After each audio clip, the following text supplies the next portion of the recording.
Hello， 大家好，又係我主持人 Kelvin 啊！恭喜你碌到大灣區買樓必睇視頻。邊個話中山冇豪宅㗎？今日帶大家睇一睇我哋中山石岐區嘅一個豪宅單位，我哋嘅香山宋。咁佢而家係由建華地產以及我哋龍湖共同去打造嘅一個 4.0 住宅啊！咁佢目前在售單位係有117、139以及我哋169大平層單位。咁佢呢度具體有咩優點，有咩缺點，帶大家去睇一睇先。好啦，咁我哋入到嚟我哋園區，我哋可以望到嘅，我哋呢度就係佢嘅特色，就係有6米嘅挑高陽台啊，所以佢會顯得咧就冇咁夾抑啦。啊，咁我哋入到嚟咧，我哋首先睇睇我哋117平嘅單位啊，咁我哋係可以相對於其他嘅樓盤應該可以話係140平方嘅單位啦，因為你呢度嘅實用率咧就會係高啲啊。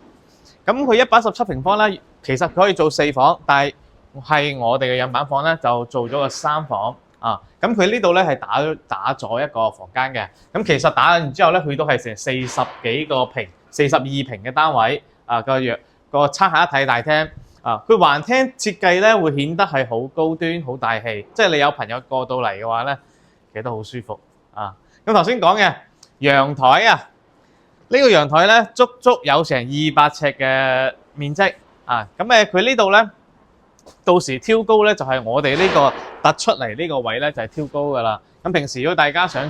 中意種花花草草嘅話咧，嘅空間係足夠多噶啊。咁我哋入到嚟嘅話咧，其實呢度咧就頭先同大家講嘅，其實係一間房嚟嘅。咁呢間房咧你可以做長輩房啦，因為長輩房褪出嚟咧就係去到我哋嘅陽台嘅位置啊。咁但係咧佢可能需求，如果你唔需求咁多房咧，拆咗佢，你就會顯到個空間仲大啦啊。因為如果呢間房佢未拆嘅話咧，足呢個廳位都已經係有成33平，即係大概係350尺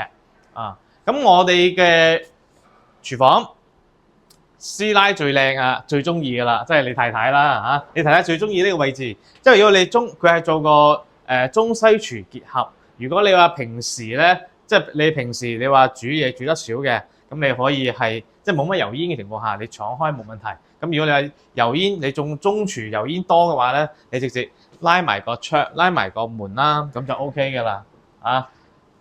咁我哋去望下我哋嘅房間啦。咁呢度咧，佢做咗係2間房，啊，咁兒童房咧，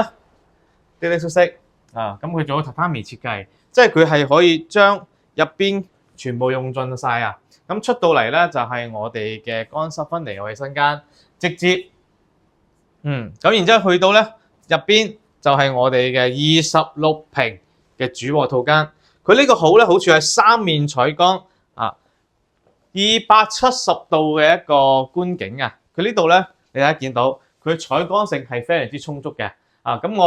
而後咧，我哋呢度咧，你係有個 L 型嘅衣櫃啊，即係我哋到時候我哋女主人最中意，即係你哋嘅老婆啦，就好中意呢個位置。咁呢度咧，佢係有個窗，咁你平時化妝啊，或者係擺衣物啊都 OK 啊。咁呢度咧就係你哋嘅衛生間啦。咁其實佢呢個 design 係好嘅，佢出到嚟佢唔使話對住你張床啊，所以佢呢個私密度會高啲啊。咁然之後我哋入到嚟咧，即係我哋頭先講嘅第3間房咧，就係我哋嘅入門口嘅左手邊啦啊。所以佢呢個117平，佢個間隔咧就係咁樣。等陣咧，我就會帶大家睇埋我哋嘅139平同埋我哋160幾平。走，好啦，咁我哋而家嚟到咧139平嘅單位呢度示範單位。咁呢個單位咧，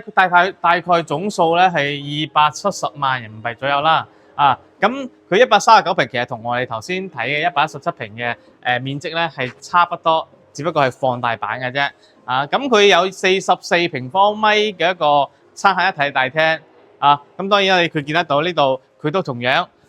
個房咧係打咗嘅。啊，入到你可以出到嚟見到我呢個陽台啦。所以話其實佢錯層嘅陽台咧好在我哋呢度有6米。即係唔會話係大可以平層咁樣會咁太過壓抑啊！啊，你望得到嘅啊，只不過缺點好明顯嘅，大家出到陽台度會望得到，即係我哋呢度咧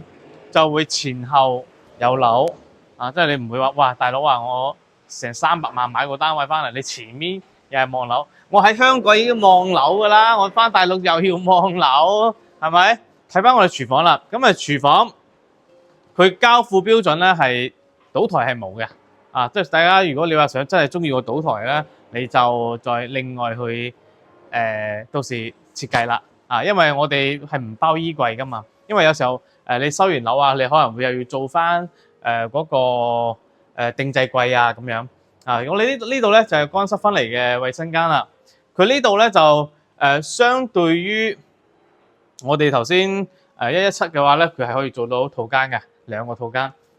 主人房呢度咧就係佢嘅41平嘅主人房，即係佢包埋呢個房間好舒服41平，佢做埋嗰個大浴缸我哋呢個139平咧，佢係相當於我哋平時睇嘅單位應該係160幾平，因為我哋呢個係第4代住宅第4代住宅，只不過係相當於講你入住率，你個實用率會高啲並唔係話第一代、第二代、第三代喺我個人覺得可能117嘅性價比就會高啲如果你話係中意139呢個咧都冇問題OK， 咁我哋帶大家睇下最後嗰個169個平方嘅單位先。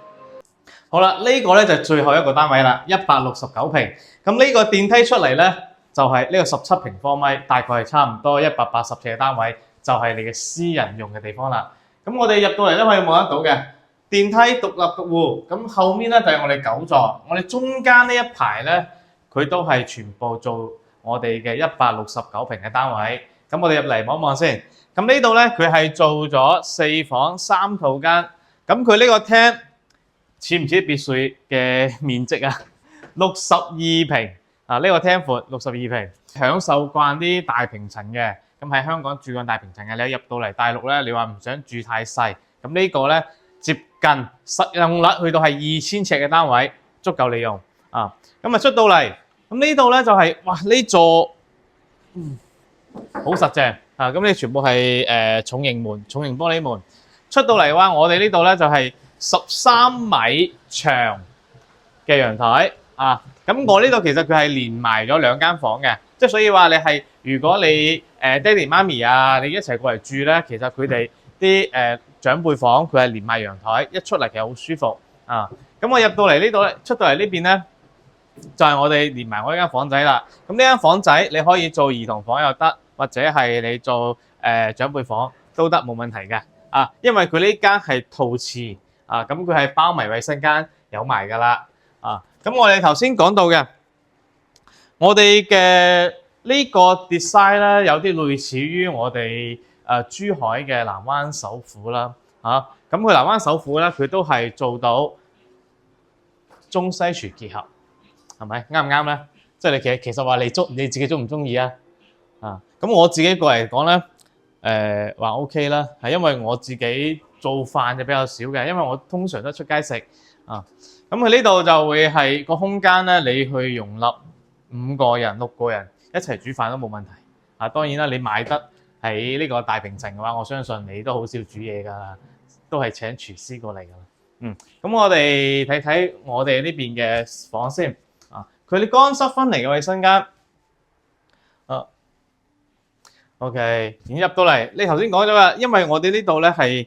呢間長輩房，佢都係黐埋個陽台嘅13米個陽台所以其實你話有老人家佢住喺呢度咧相對舒服啲。咁當然啦，其實我哋攝影師可以望落呢度，呢個其實佢都係佢個缺點，即係佢每個項目咧佢有優點就一定會有缺點嘅有啲人佢會覺得我住到大平層我住到大平層，我係想前面嘅視野開闊啲，咁前面冇嘢擋住，呢個係必然嘅咁我呢度細房啦，呢個 BB 房，呢係小朋友嘅房間啦。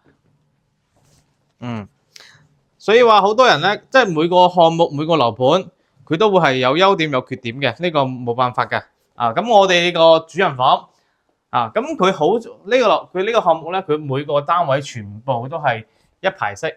即係我哋叫板樓。我哋嘅板樓咧就佢係通風採光就好舒服嘅咁我呢度咧嗱，呢個就好多香港人就好中意嘅，叫做浴缸啦即係我哋其實講真，好多人話，誒點解我阿 Kelvin 啊，點解有啲120平方啊，或者100平方，點解主人房唔做浴缸嘅？因為唔係唔做浴缸，係做唔到浴缸。因為如果你話啲100平方度啊，你再做浴缸嘅話，就會顯得太窄啦。所以如果你話真係中意浴缸嘅朋友咧，你係可以去嘗試睇睇呢啲大平層。咁當然啦，呢個單位去到咧大概330萬左右嘅人民幣所以其實講真心話，呢度咧佢嘅通風、採光或者係戶型，其實我都中意，但係睇餸食飯啦，我就荷包光眼化啦，我呢度買唔到啦我即不過佢好處嘅就係上率高佢係接近差唔多2000尺嘅單位可以用到嘅但係咧佢呢度咧就係前後如果你前後咧就會係有佢有前面我哋後面係我哋9座啦，前面又有座啦，即所以佢會嘅視覺就會係差少少，即係好多人會覺得話，哇！我300幾萬喺中山買個單位，你前面起碼無遮擋啦，係咪？OK， 咁今期嘅節目咧就大家睇到呢度啦。如果仲想了解詳細嘅資料，我哋缺點未講係咩？好，落去樓下講。嗱，呢個咧就係我哋豪宅嘅 lobby 啦。佢就好大氣嘅，佢都係5.2米高。咁佢成個樓盤咧睇晒啦。咁佢優點就係喺我哋嘅中山市石岐區，咁樣我哋嘅經濟總部中心呢個位置啦。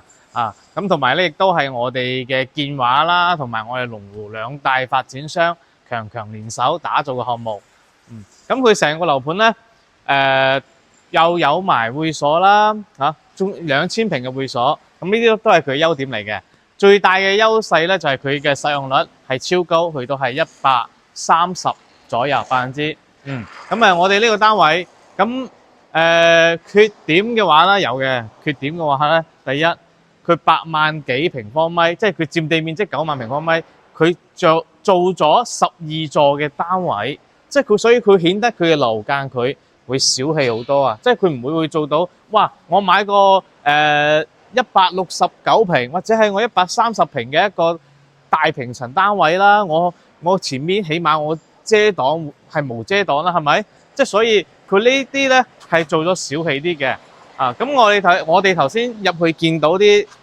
單位使用率咧係高嘅，只不過係話可能某啲部分咧係未達到我哋自己想要嘅標準啦。